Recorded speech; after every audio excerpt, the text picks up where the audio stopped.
had been making colossi, and so nobody thought carefully enough about how to keep this statue standing. When you scale up a structure, you have to think very carefully about how it's going to support itself. What works well when it's small may not work at all when it's large. If you scale up a hollow sculpture, for example, then the weight of the shell itself may overload it. And any tall, thin structure or sculpture will be much more vulnerable to wind and earthquake. The Colossus stood for just 56 years.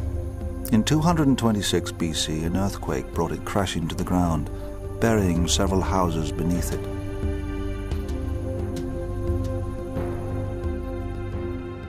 With time, people forgot how it had once stood. During the Renaissance, Martin van Heemskerk, the first artist to draw the seven ancient wonders, depicted it astride the harbor. Impossible. But as people tell the story over and over again, the statue gets bigger and bigger until a ship can sail beneath it. When a statue is standing on two legs, and it's a naked statue, as this would have been in the tradition of producing statues of gods and of heroes, it's the legs have to be close together to give it the support that it needs. But the idea of the Colossus straddling the harbor still remains popular. Engineer Gavin Davis assesses the likelihood of this. If the legs were together on the sculpture, it would be a lot more stable because the weight of the upper half of the body is carried vertically down through the legs. And then provided the foundations are strong enough, then you should have a relatively stable structure. If the Colossus had stood with the legs apart, it would have been considerably weakened. The key concern in the Colossus is how the weight load is carried down the two legs when they're quite wide apart. Once you do start getting any wind loading on this kind of structure, then there are obviously weak areas. Around the two ankles, for example, would be an obvious area of concern. Over 2,000 years after the Colossus, Auguste Bartholdi designed the Statue of Liberty. He employed the greatest engineer of the day, the Frenchman Alexandre Eiffel.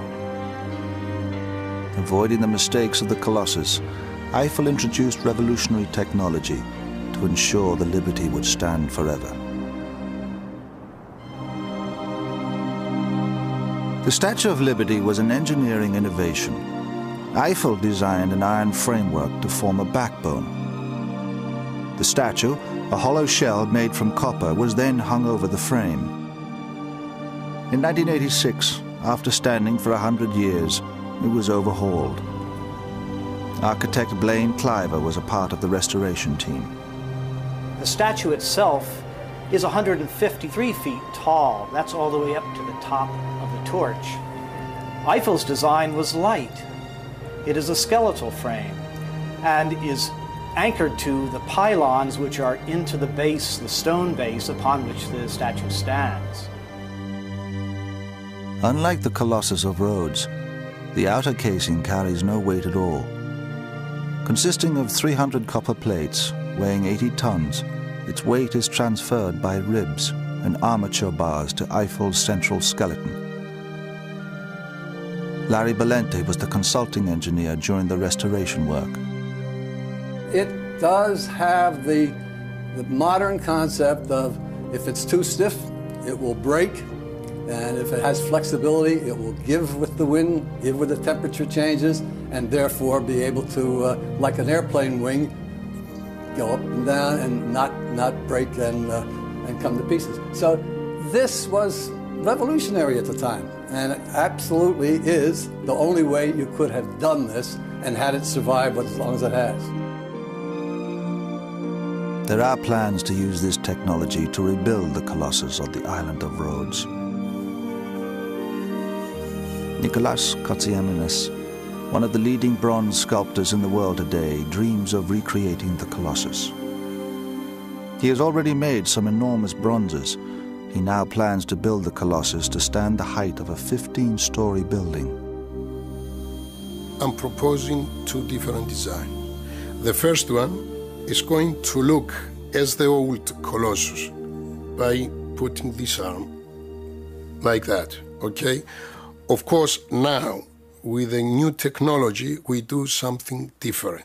And now I'm proposing the second proposition is to stretch the arm, giving the light to the world, okay? Now we've got the technology to do that. Along with Liberty, it's going to be the largest. But it's going to have one advantage over Liberty, simply because it's connected with this sort of thrill. One of the wonders of the world is going to be recreated, and that's the main thing. That's the beauty of it. The fallen Colossus remained a wonder of the world. Tourists flocked from all over the Mediterranean to marvel at its giant remains. The thumb was bigger than most statues, and this is what really captivated visitors, who would make almost a pilgrimage to the statue to see that giant thumb. An oracle predicted that Rhodes would suffer great misfortune if the statue were rebuilt. So it was left lying where it had fallen for 900 years. In the 7th century AD, the statue was carted off as scrap metal. Obviously, its tourist value by then was much reduced, and yet its monetary value was still high. Usually when bronze statues were melted down, the metal was reused for weapons, tools, mostly ammunition. It took 980 camels to carry off the surviving metal from this statue. Charis, like the Colossus he created, became a broken man. One story recalls how he miscalculated the cost of doubling the statue's size, leaving him bankrupt. Destroyed by debt, he committed suicide. The last of the 7 ancient wonders was built in the city that had given birth to them all, Alexandria.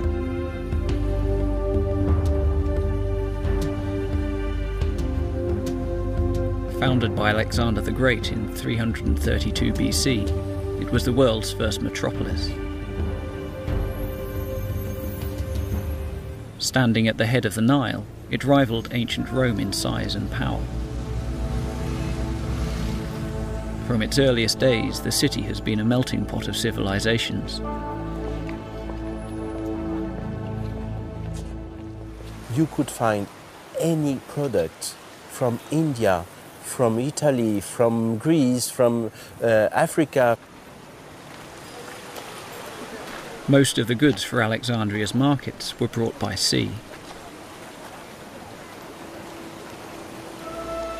As traders approached the Egyptian coast, they kept a lookout for the familiar sight of Alexandria's wonder, beckoning them to safe harbour.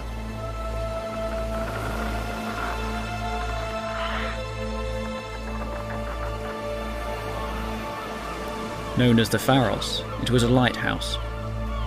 Standing over 400 feet high, it was the world's first skyscraper.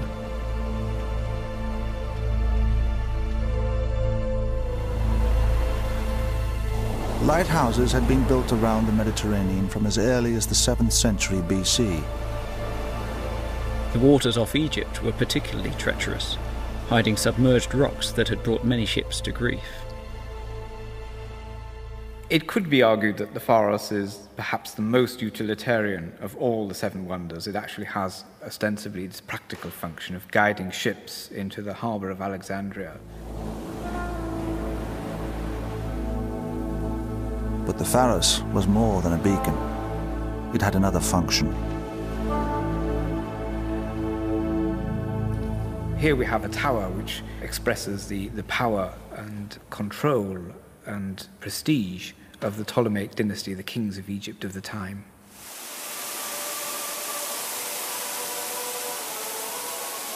Alexandria was the first megacity.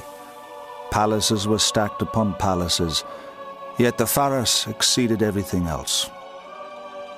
It is yet another way in which Alexandria can be put at least one notch, and preferably several notches, above every other city in the world. Built during the reign of Ptolemy II, the Pharos announced to the world the grandeur of Alexandria. Designed by the architect Sostratus of Cnidos, it took 12 years to construct. At the top, a vast furnace was kept raging. It blasted its golden light 50 miles out to sea.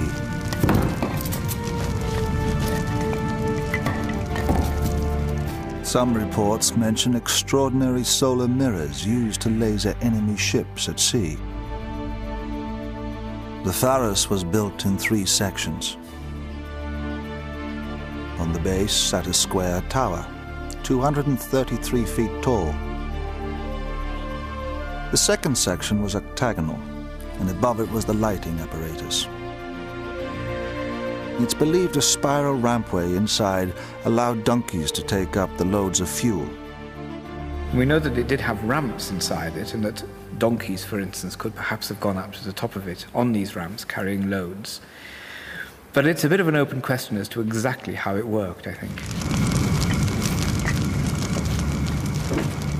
The light at the top was created by a furnace. It was directed out to sea via large bronze reflectors. One of the problems, of course, of a lighthouse, particularly in a location such as Egypt, which is relatively poor in trees, in wood, would be what do you actually use to feed the flames?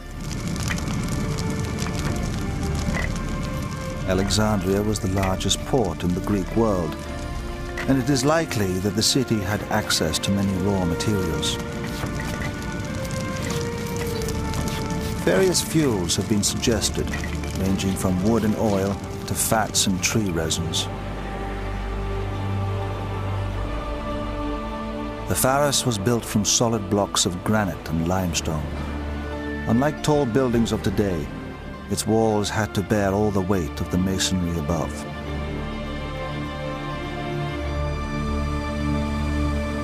Modern buildings have very thin outer skins, sometimes entirely glass, and the walls themselves carry no weight at all. This is achieved by using a frame. I'm holding on to one of the steel stanchions here, so the ground floor and the interior can be entirely open. Frame technology was only invented relatively recently with the advent of modern materials like steel and concrete.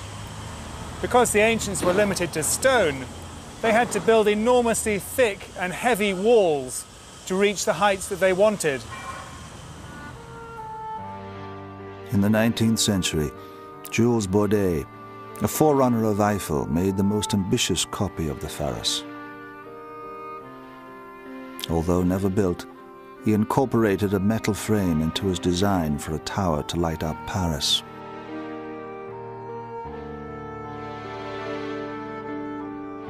Built entirely from stone, it is unclear how the Pharos could stand so tall. Yet there are many ancient accounts of it. The Pharos of Alexandria is actually one of the better documented of the Seven Wonders. It ceased to be a lighthouse at the end of the classical period, but it went on to be used as a mosque. In fact, what they did was on the top where the lantern had been, they built a mosque.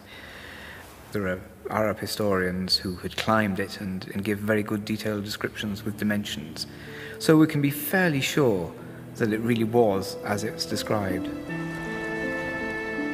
Today, a medieval castle stands on the site of the Pharos, which stood until 1303. Named after the small island on which it was built, Pharos has become a generic word for all lighthouses. Like the mausoleum in Colossus, the Pharos was destroyed by an earthquake. For 700 years, its remains lay on the seabed. But recently, a marine archaeologist has begun bringing to the surface the world wonder that has remained hidden for centuries. When the Pharos was toppled into the sea, its massive building stones were scattered across the harbor. Marine archaeologist Jean-Yves Empereur has been excavating the underwater site. He still can't comprehend the scale of his discovery. When, for the first time, we dived, we couldn't imagine such chaotic and huge underwater collection of such thousands and thousands of columns, of bases of columns, of capitals, of sphinxes, of obelisks, and so on. It was incredible. And every time we dive, even now, after thousands of diving here, we go back to the surface with a strange feeling.